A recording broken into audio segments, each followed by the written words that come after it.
Kamusta po kayo, Mr. Narrator? Isa po sa masugid na nakikinig ng inyong programa. Naglakas loob po ako magpadala sa inyo ng kwento dahil talagang naaaliw at naging inspirasyon ko na ang makinig sa mga kwentong kababalaghan. Silent listener po ako at hindi rin po nagko-comment madalas. Ako po si Jaime at ang kwento ko pong ibabahagi sa inyo ay personal ko pong karanasan. Taong 1990 ay umuwi po ako sa baryo sa Iloilo para magbakasyon. Mahigit 3 taon din bago ako nakapagbakasyon doon at talagang namiss ko ang aking mga kamag-anak. Ang totoo ay wala kaming sariling bahay dahil bata pa lamang ang nanay ko ay pumunta na siya sa Maynila. Kung magbakasyon man ako ay nakikituloy lamang ako sa bahay ng mga kamag-anak ko. Dumiretso ako sa bahay ng mga pinsan kong sina Eric at Boyet. Pagkakita nila sa akin ay napuno kami ng kasiyahan. Tuwang-tuwa nila akong inakbayan at kinamusta. Inabutan ko pa sa bahay nila si Tio Melvin na inakit akong tumuloy sa kanilang bahay. Hindi ako kaagad nakasagot dahil sumabat si Eric at nabanggit niya na ihahatid na lamang nila ako ni Boyet sa bahay nito. Mangyari kasing nakatira sa bundok si Tio Melvin at talagang may kalayuan ang bahay niya, kaya hindi ako pwedeng mag-isang pumunta dahil baka maligaw ako at mapahamak. Kaya pala ayaw akong kaagad na paalisin ng mga pinsan ko ay dahil gusto nilang makipag-inuman sa akin. Bagay na lubos namang naintindihan ng aking tiyuhin, kaya maaga siyang nagpaalam sa amin. Pagkaalis niya ay hustong dumating naman ang iba pang mga kaibigan ni na Eric at Boyet na may dalang 1 galong tuba, pati bultuga.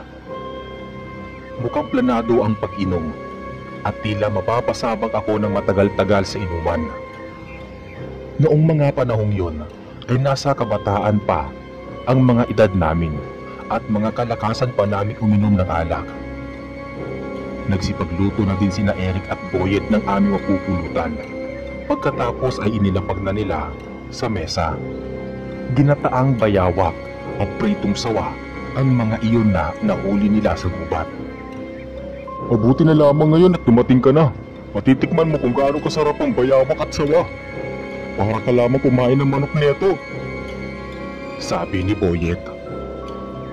Natakam naman ako pagkakita ko sa mga pulutan, kaya hindi ko napigilang mapatikim at talaga nga palang kasing sarap ng manok ang bayawak at sawa. Kahit matagal na ako sa syudad, ay hindi ako naging maselan o sensitibo sa buhay sa probinsya at baryo. Kaya ko namang makipagsabayan sa mga pinsan ko at iba ko pang kamag-anak dahil noong bata pa ako ay nakasanayan ko na rin silang makasama at matutunan lahat ng bagay doon. Nagpatuloy ang aming masayang inuman na panay halakhakan at kantsawan. Ibang-iba talaga kapag nakakasama ko ang mga pinsan ko. Para kaming mga sabog at hindi namin mapigilang magbiruan. Punong-puno kami ng mga hindi matapos-tapos na kwentuhan at asaran, kung saan-saan pa napapadako ang aming usapan. May napapapunta sa eksenang katatawanan at maging sa mga kwentong kababalaghan at alamat sa baryo.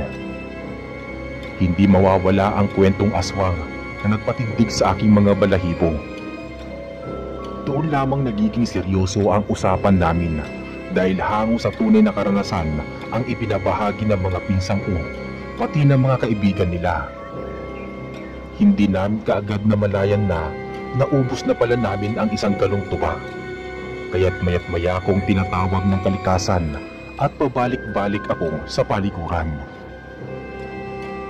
Isinunod namin ang bultoga at napansin ko na halos kami na lamang palang 3 ang natitirang umiinom.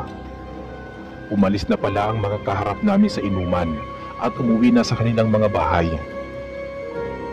Pinagtulungan namin ubusin ang bultoga o mas kilala bilang grande at niligpit namin ang mga pinag-inuman noong bandang alas 6. Papalubog na ang araw at talagang lasing na lasing si Boyet. Namumula na ang kanyang buong muka at hindi na siya makatayo ng diretsyo. Kaya si Eric na lamang ang nagrepresenta na ihatid ako sa bahay ni Tio Melvin. Pinadala niya ako ng flashlight at pagkatapos ay kumuha siya ng jacket sa kanyang silid at dumako pa siya sa kusina para kumuha ng itak. Pagkalabas namin ng bahay ay nagumpisa na kaming maglakad hanggang sa tuluyan ng magpakita ang buwan sa kalangitan. Kasabay nun ang pagkahol ng mga aso sa paligid.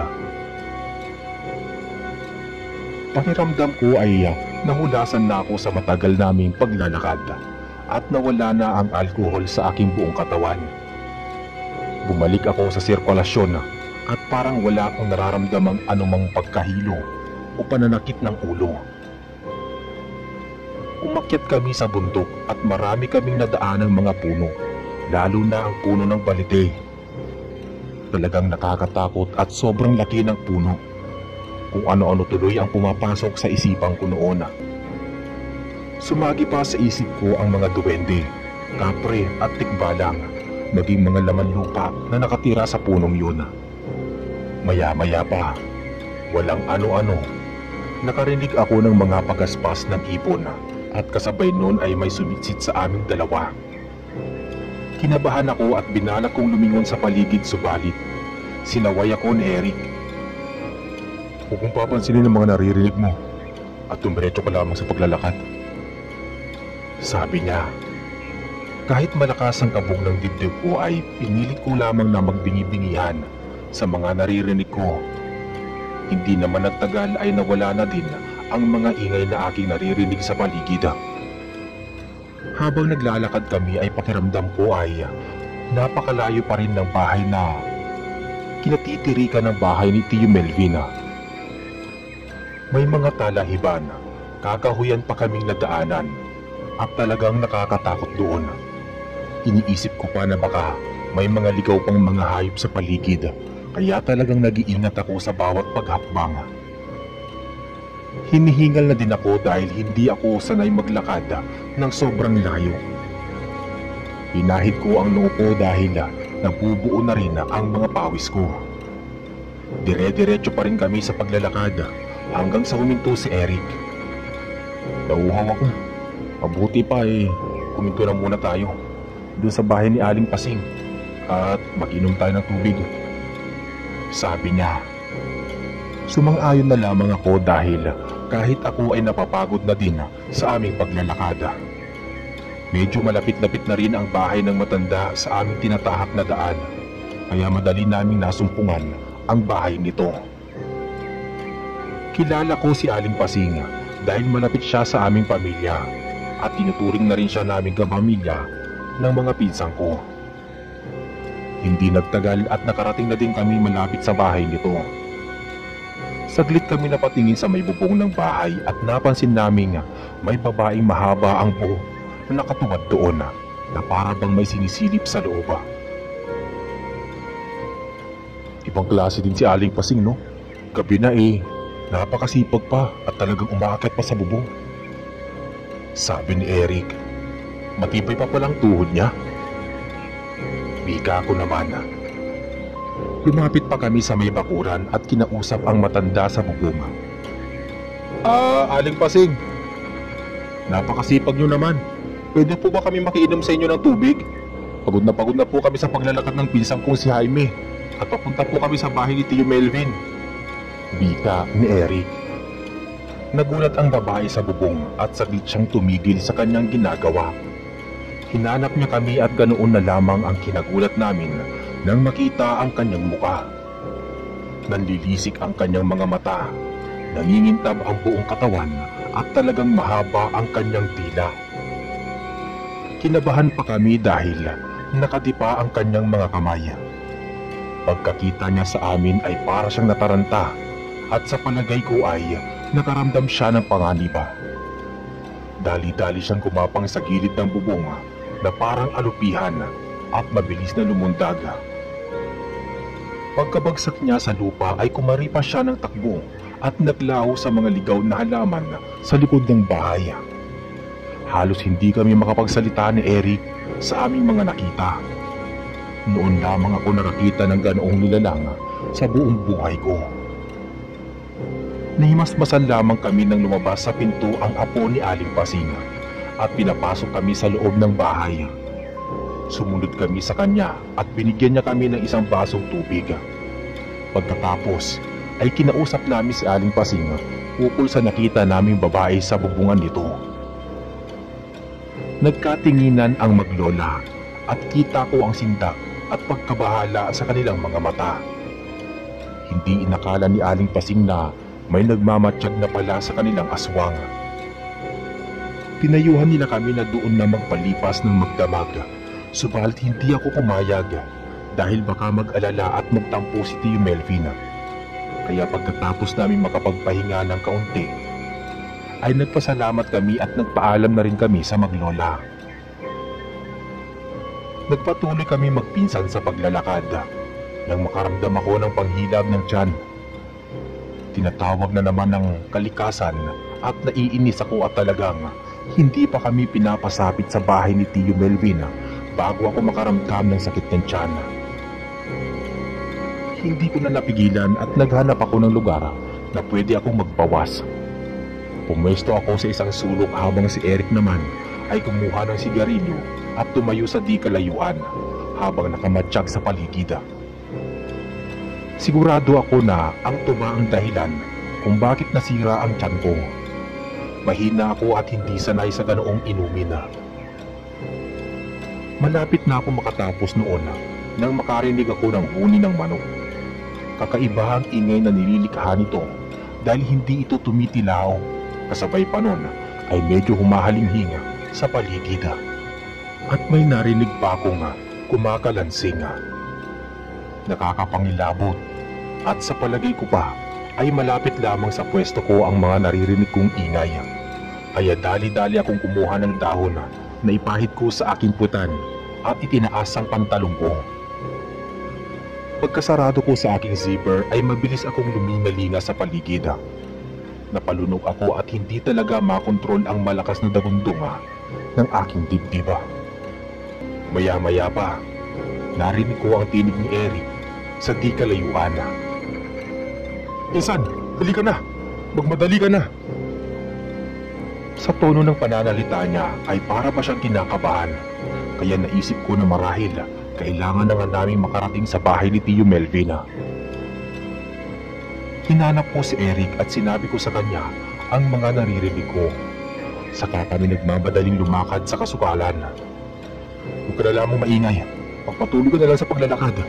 Huwag mong pansinin ang lahat ng mga naririnig mo," payo sa akin ni Eric.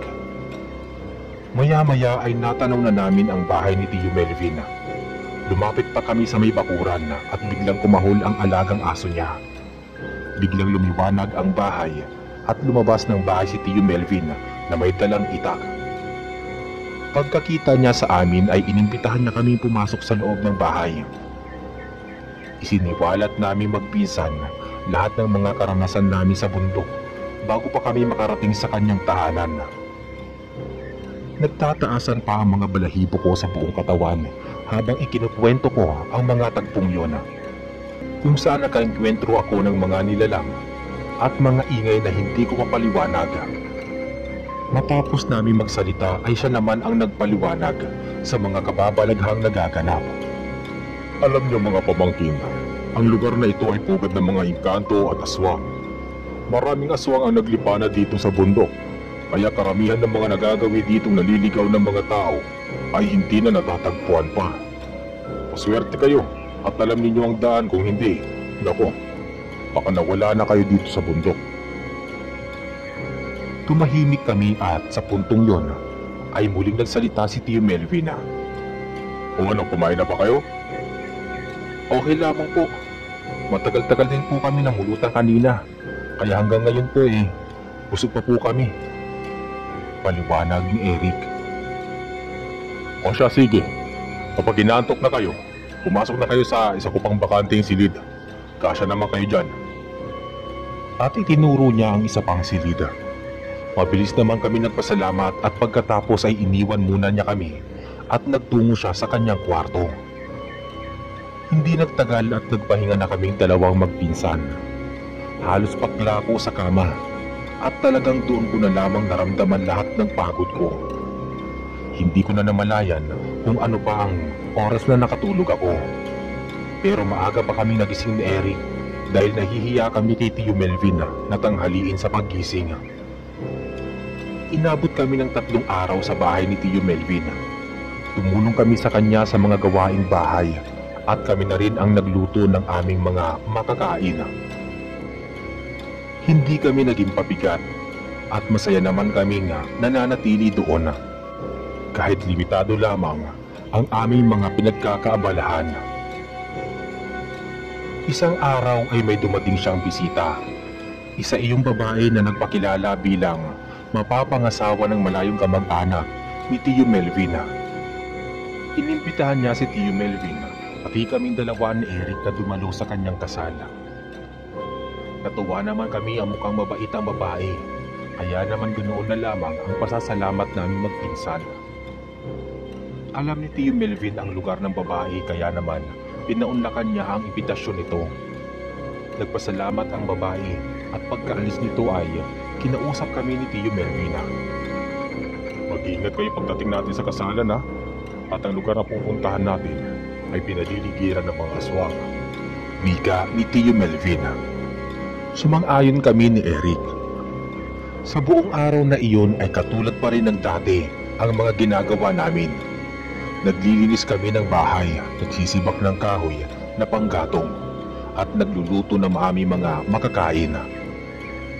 Sa simpleng buhay kami nabubuhay noong mga panahong yon, kaya naman talagang masayang-masaya na kami at kontento sa kung anong meron kami. Matapos ang 2 araw ay naganap ang kasalan. May kalayuan ang bahay ng babaeng ikakasal, halos ilang kilometro buhat sa bundok. Pagkarating namin sa bakuran ng bahay, ay saglit kami nagpahinga ni Eric sa isang tabi. Nang makapagpahinga na kami, ay saka kami pumasok sa loob. Ang bulwagan pala ng mismong bakuran ng bahay ng babae, ang pagdarausan ng kasal. Kumain na muna kaming 3 sa bahay bago kami pumunta sa kasalan. Medyo masilan si Tio Melvin dahil alam niyang maraming aswang sa lokasyon ng bahay ng babae. Kaya hindi mahirap maghinala na may aswang din sa mismong lugar na pagdadausan ng programa at hindi rin mahirap isiping mayanggaw kami ng mga pagkain nga inihahain. Maraming bisita at kahit medyo simple ang dekorasyon ay napuno iyon ng kasiyahan habang dumadagundong ang malakas na tunog ng speaker at tumutugtog ng mga awiting pangkasala. Makalipas ang ilang sandali ay natanaw ko sa di kalayuan sina Boyet at Tio Silvan. Tuwang-tuwa kami ni Eric. Sinalubong pa kami ni Boyet pati ni Tio Silvan na inibitahan rin pala na aking ikakasal. Pumesto kami sa isang sulok. Kumaway naman ang mga magulang ng lalaking kinasal kay Tio Melvin at Tio Silvan. Kaya napagtanto ko namang magkakilala sila. Luminga-linga ako sa paligid subalit hindi ako pamilyar sa mga bisita. Wala akong makilalang kamag-anak o marahil ay talaga lamang na matagal na akong hindi umuwi sa baryo kaya hindi ko matandaan ang mga itsura ng iba ko pang mga kamag-anak. Nakita ko din ang bagong kasal at natandaan ko ang itsura ng babaeng kinasal. Ipiniliwanag ni Tio Melvin na malayo nilang kamag-anak ni Tio Silvan ang lalaking kinasal, pati kamag-anak nito. Hindi ko sila kilala at ang mga tiyuhin at tiyahin ko lamang ang mga nakakakilala sa kanila dahil matagal na silang hindi umuwi sa baryo. Kaya lamang sila bumalik sa baryo ay dahilan na rin sa pakikipagkasala. Nang makapwesto na kami sa upuan, ay kumukuha na rin ng kanya-kanyang mga pagkain ang mga bisita. Napansin ko na may dalang belt bag si Tio Melvin at may kinuha siya doong isang butilya. Pagkatapos ay binalik niya sa loob ng baga. Napuno ako ng kuryosidad, kaya tinanong ko sina Eric at Boyet. Sandali lang, bakit may dalang belt bag si Tio Melvin? Bakit parang marami siyang dala? Pinagdala niya pa tayo ng mga talibong. Tumugon si Eric sa sinabi ko. Alam mo, ang lugar na to ay kilala na pinamumugaran din ng mga aswang. Kaya parating nag-iingat si Tio Melvin. Nabanggit na rin niya sa amin noon ni Boyet na marami din ditong manlalason at hindi malayong may kamag-anak ang babaeng kinasal ng mga manlalason. Kaya kung mapapansin mo, maraming dalang agima si Tio Melvin at ultimo lahat ng haba ng kutsilyo, meron siya. Isa pa, meron din siyang mga pangontra sa loob ng kanyang belt bag, kaya hindi siya basta-basta malilin lang ng mga, alam mo na, mga aswang. Mahabang wika ni Eric na halos pabulong na. Doon lamang naliwanagan ang isip ko. Talaga palang malakas at maingat si Tio Melvin. Alam na niya ang mga galawan ng mga tao sa paligid niya. Kaya naman hindi siya basta papatay-patay pagdating sa pakiramdam, lalo sa mga aswang. Hindi nagtagal ay may itinuro sa akin si Boyet. Itinuro niya sa akin ang mga magagandang kababaihan na nakaupo sa kabilang pwesto. Napangiti na lamang ako sa aking pinsan. Naku, tigilan mo nga ako sa mga kalokohan mo at baka mamaya may mga nobyo na yung mga tinuturo mo sa akin. Sabi ko rito. Humagik-gik si Boyet at parang nang aasar habang panay ang sulyap sa mga magagandang kadalagahan. Uy, pagkakataon na natin makipagkilala sa mga kadalagahan. Doon pa lang natin malalaman kung meron na nga ba silang mga nobyo o wala.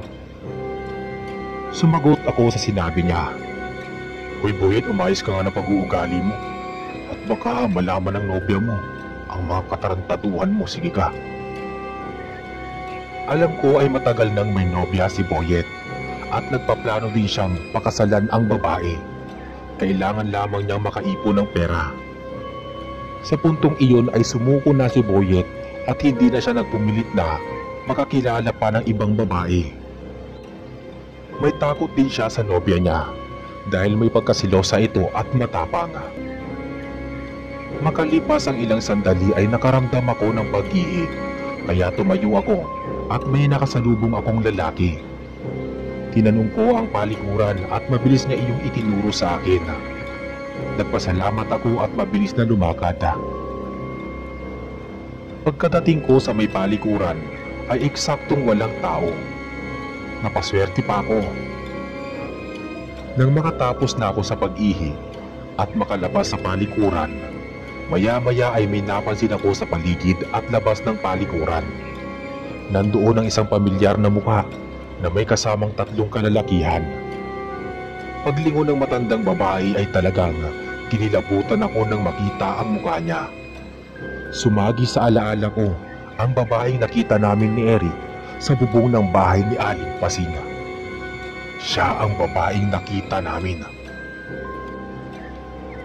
Pagkakita niya sa akin ay ngumisi siya at sinenyasan ang mga kasama niya na lumapit sa akin. Natakot ako kaya kinuha ko ang dala kong talibong at kung sumugod man sila sa akin ay tiyak na may panlaban ako sa kanila.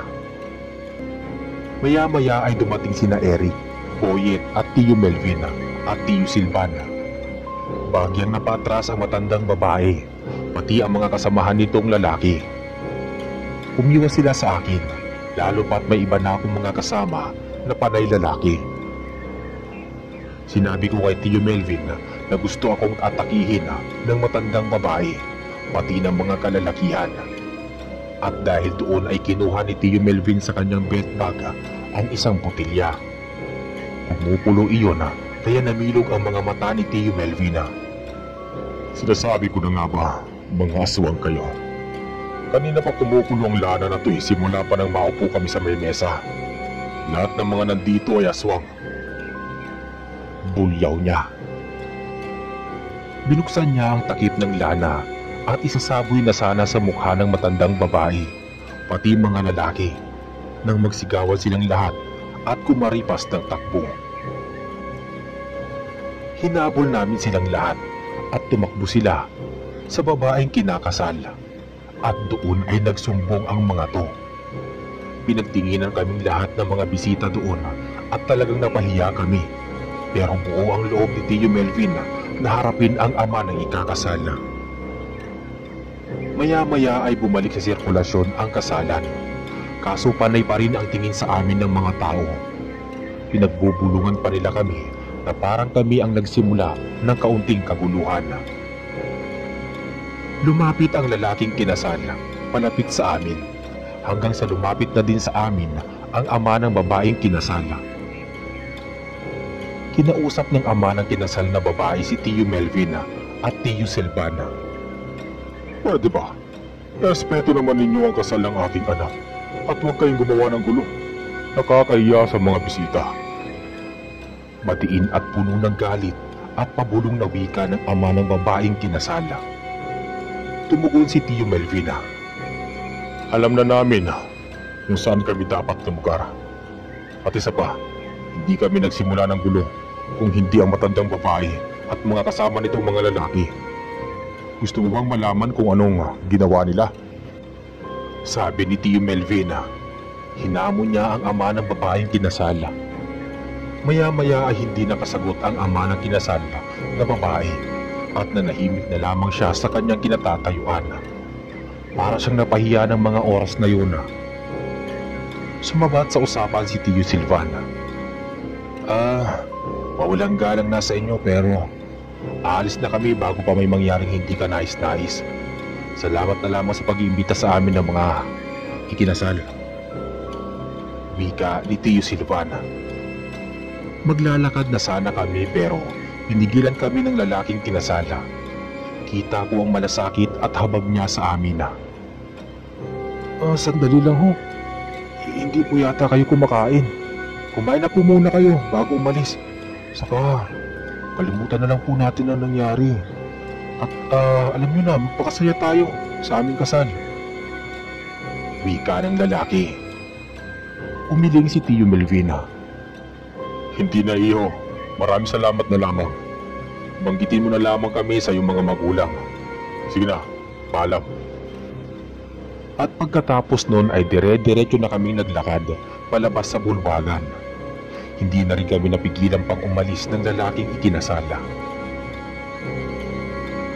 Pagsapit ng hapon ay naghanap ng mauulam si Tio Melvina. Dahil medyo nagugutom na rin kami.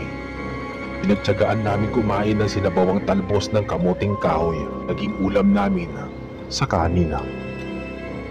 Hindi naman kami maarte sa pagkain at nabusog kami kahit papaano. Tama nga pala ang sinabi sa akin ng nanay ko noong mga nasa lungsod pa kami. Masarap nga mamuhay sa probinsya at baryo dahil hindi magasto sa pagkain. Kapag marunong kang magtanim at hindi mapili sa pagkain, ay tiyak na mabubuhay ka. Hahaba pa ang buhay dahil walang mga kemikal na pampalasa ang mga lutuing pagkain. Nanatili na muna sa bahay ni Tio Melvin sina Tio Silvana at Boyet, at kinabukasan na rin kami bababa sa bahay ng mga pinsan ko.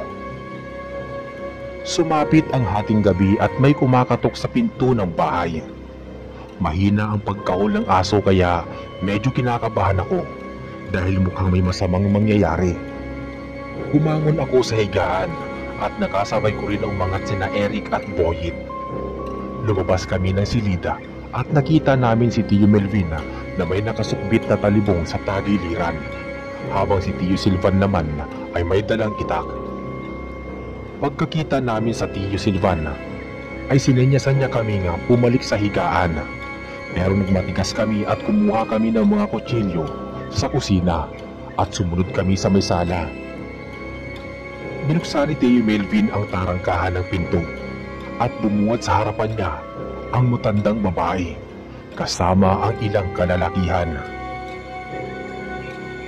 Anong ginagawa niyo sa bahay ko? Tanong ni Tio Melvin. Nandito kami para maningil. Ipinahiya mo kami sa kasalan. Bulyaw ng matandang babae. Lumabas si Tio Melvin, pati kami sa bakuran ng bahay. Pinahiya? Kami ang napahiya. Magpasalamat kayo at magalang ako nakipag-usap sa kamag-anak kong lalaking kinasal, pati sa mga magulang ng babaeng kinasal. Kung hindi, baka napatay ko na kayo kanina. Talagang paaabutin pa ninyo sa ganito. Gusto mo magkaubusan tayo ng lahi dahil sa napahiya ko kayo? Mabuti pa, lumayas na kayo sa bakuran ko hanggat may bait pang natitira sa aking sarili, sabi ni Tio Melvina. Subalit hindi sila nakinig, kaya napilitang umatake si Tio Melvina, ngunit mabilis siyang napahinto, pati ang matandang babae, nang dumating ang bagong kasal, pati ang mga magulang nila. Umiyak ang babaeng kinasal, kasama ang kanyang asawa na nakapagpalit na rin ng kasuotan. Tama na po, itigil niyo na ang pag-aaway at patayan. Saway sa amin ng lalaking kinasal na malayong kamag-anak ni na Tio Melvin at Tio Silvana. Tiya, pakiusap. Huwag na kayong gumawa pa ng karahasan. Kamag-anak sila ng asawa ko. Bigyan niyo sila ng respeto at bilang paggalang sa ating pamilya. Ayaw namin tumanak ang dugo at madamay pa ang mga inosenteng tao dito. Pakiusap ng babaeng kinasal. Sumabat sa usapan ang ama ng babaeng kinasal. Adelaida, huwag kayong gumawa ng iskandalo ng mga kapatid natin. Itigil na ninyo ang kalukuhang ito para sa ikatatahimik ng ating pamilya. Noon ay naging malinaw na kapatid pala ng ama ng kinasal na babae ang matandang babae, pati ang mga kalalakihan. Sa puntong iyon ay tila naliwanagan ang isipan ng matandang babae at tumigil siya sa pag-atake.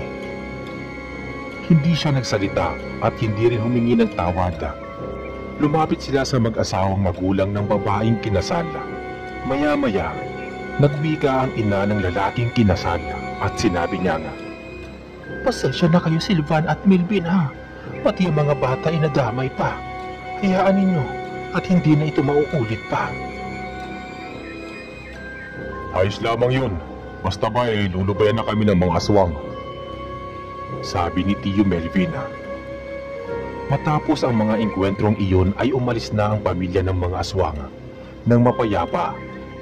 Hinding-hindi na lumingon pa sa aming direksyon ang matandang babae, pati ang mga kapatid nito. Nakahinga na ako ng maluwag at bumalik na kami sa loob ng bahay. Pagkapasok namin sa loob ng bahay ay nagsalita si Tio Melvina. Siguro naman matitigil na ang mga panggugulo sa atin ng matandang babae na yon. Nahihiya at naaawa na lamang ako sa pamilya ng bagong kasal dahil sila pa ang sumasalo ng kahihiyan ng pamilya ng babae. Nagsalita naman si Tio Silvan at sinabi niya nga, "Kuya, naawa din ako sa kamag-anak nating lalaki at posibleng isa na rin siyang aswang katulad ng asawa niya." Lubos ang panghihinayang nilang dalawa. Saglit na namayani ang katahimikan bago nagsalita si Tio Melvina. "O sige na, lumalalim na ang gabi. Natulog na tayong lahat."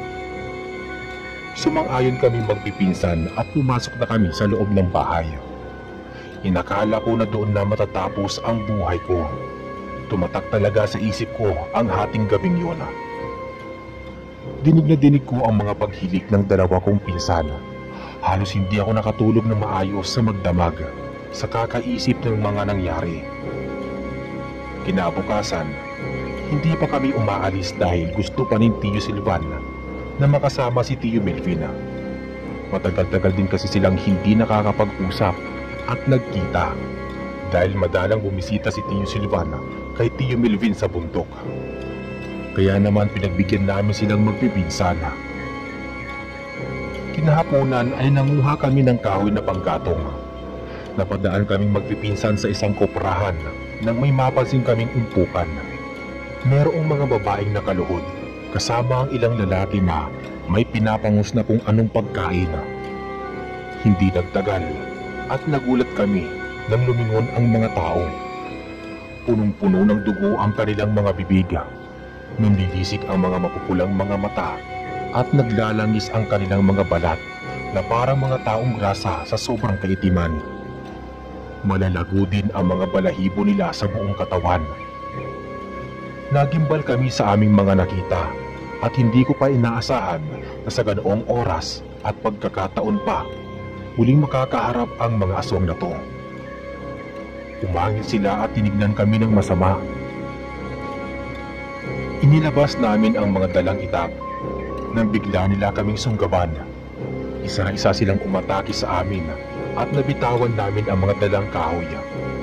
Umilag kami sa mga pag-atake at maswerte namin silang nataga sa iba't ibang bahagi ng kanilang mga katawan. Kinabahan kami at umatras ng umatras dahil hindi namin makakayanan ang bilang nila kahit may mga hawak kaming mga sandata. Maya-maya ay biglang lumitaw sina Tio Melvin at Tio Silvan na may dalang mga buntot pagi at sanga ng tinig ng kalamansi. Pinaghahampas nila iyon sa mga aswang kaya nagsipag-atrasan sila at tuluyang kumaripas ng takbo palayo sa aming direksyon. Nang makaligtas kami sa mga aswang ay nagpasalamat kami sa aming mga tiyuhin sapagkat nasagip nila ang aming mga buhay. Umuwi kami magpipinsan bitbit ang mga kahoy na panggatong. Kinagabihan, iyon ang huli naming pagsasalo-salo sa hapagkainan. Dahil kasunod na araw ay maaga kami magpapaalam kay Tio Melvin at bumaba na kami na bundok.